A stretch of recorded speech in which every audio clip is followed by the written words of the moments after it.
Our top story this morning, the president is now on the second leg of his European trip, leaving behind a combative NATO summit. But he's brought with him to England more chaos following a new interview with the British tabloid. President Trump and British Prime Minister Theresa May will have plenty to talk about during their working lunch. Meanwhile, thousands are expected in London to protest the president's visit. CBS's John Schumo has details. There was plenty of fanfare and celebration at Blenheim Palace yesterday when the President and First Lady attended a black-tie dinner.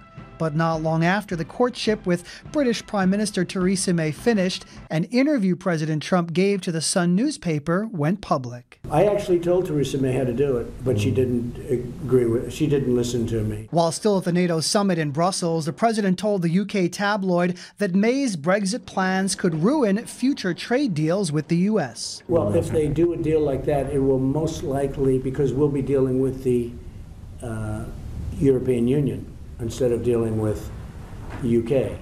So it will probably kill the deal. In response to the interview, May's spokesman said she was looking forward to sitting down with the president to talk him through her negotiating stance. The majority of President Trump's two-day visit is being held away from central London, where protesters are floating the Trump baby, as they call it, over a massive anti-Trump march today. He's uniquely vulnerable to personal insults. And so we've just got right down on his level to speak to him in a language that he understands. Yesterday, 1,000 people demonstrated outside the palace while President Trump dined. John Schumo, CBS News. And later today, the president and First Lady will have tea with Queen Elizabeth. President Trump is the fourth president to meet Her Majesty at Windsor Castle. Back here in Billings, Vice President Mike Pence will be here July 24th to campaign for U.S. Senate candidate Matt Rosendale. Rosendale campaign spokesman Shane Scanlon confirms the visit but couldn't offer immediate details on Pence's visit. A flyer announcing the event indicates Vice President will appear at a $10,000 per couple fundraiser and will also hold a public event for the nonprofit group America First Policies to focus on the Trump administration's tax cuts. This will be the second visit to Billings for the vice president. In May of 2017, Pence came to Billings to support Republican Greg Gianforte just weeks before Montana's special U.S. House election.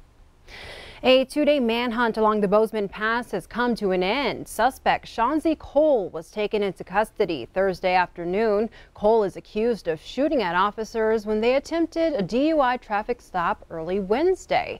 But the hunt for Cole came to an end when law enforcement received a 911 call. MTM's Mallory Peebles reports. We got a call from a resident up here. On the phone, she said, he's at my front door. The guy you're looking for is at my front door. Indeed, it was him. Intensity quickly building upon the situation for law enforcement and the homeowner. First indications are that he was trying to break into the house. She barricaded herself in a room in her house, stayed on the phone with our people. While outside, authorities surrounded the place with officers and 4 canines. They say Cole took off running, but 2 dogs quickly got a hold of him. So we're very happy to have him in custody. No shots were exchanged between our teams and him. Park County Sheriff Scott Hamilton attributes the safe ending to the skilled officers who came here from around the state. We worked very hard to hold our perimeter and to keep him contained in here, and it worked. So I know he felt the pressure. Now that pressure is lifted from neighbors as well. Authorities packing up their command station so life can return to normal on Quinn Creek Road. While the search has ended, this is just the beginning of what's to follow in court. Attempted deliberate homicide is what Cole faces for this incident. Reporting from Bozeman Pass, I'm Mallory Peebles, MTN News.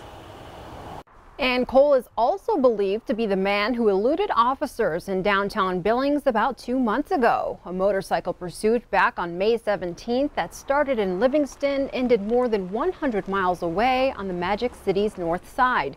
Deputies from Park and Stillwater counties, along with troopers from the Montana Highway Patrol, pursued the suspects for a reported burglary. The suspects led officers to an alley between North 24th Street and North 25th Street, just south of 6th Avenue, where they abandoned their motorcycle. Billings police officers set up a perimeter but determined the suspects got away. Park County authorities say they've been on the lookout for Cole ever since. In other news, state regulators are proposing new requirements for ranchers to help protect against the spread of brucellosis. The Montana Department of Livestock has designated special surveillance areas for brucellosis that includes parts of Gallatin, Park, Madison, and Beaver Head counties. All female cattle in those counties must be vaccinated against brucellosis. And now the department wants to require vaccinations for cattle in neighboring counties, including Broadwater and Jefferson. Officials say the changes will give them additional ways to prevent the disease from spreading. We're not able to surveil the entire boundary every year. And we know that wildlife movement patterns, elk movement patterns may change. And so by having that buffer zone around, should we miss a movement of positive wildlife out of that area, we can hopefully minimize the impact of that because cattle in the surrounding areas will be vaccinated. Public comment on the proposed changes will be accepted by the state livestock department through August 3rd. The Pay Your Age Build-A-Bear frenzy made its way to Billings at the Rimrock Mall Thursday. The concept, a 4-year-old, for example, could get a Build-A-Bear for just $4. Q2 Samantha Harrelson checked out the crazy scene. If you give them a good bargain, they will come, and then they'll keep coming, and keep coming. We started at right outside of Herberger's.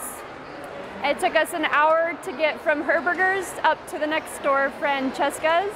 Hundreds of people packed Rimrock Mall, some waiting several hours for a discount on a customizable bear. About an hour and 40 minutes. We said we'd give it 2 hours, and wherever we end up, if we're close, we'll just wait it out. It was only a few hours after opening that mall officials had to cap the line due to the crowd size. That was something that was done at locations around the world where crowds grew and grew and grew until Build-A-Bear sent out a statement saying local authorities were requiring them to limit lines due to safety concerns. Started in the UK this morning, came across the pond and experiencing the same sort of crowds and hysteria. People waiting in line. This is like a Disneyland sort of wait, and trying to make sure everybody comes out of here a happy camper today. We talked to Kylie, a 5th grader who was there with her mom, who had already been in line for almost 2 hours to see if the wait was worth it. Her response? No. Samantha Harrelson, MTN News. And Samantha tells us due to the unbearable demand, Build-A-Bear announced that it was pulling the plug on the promotion, but would distribute vouchers to its Build-A-Bear Bonus Club members.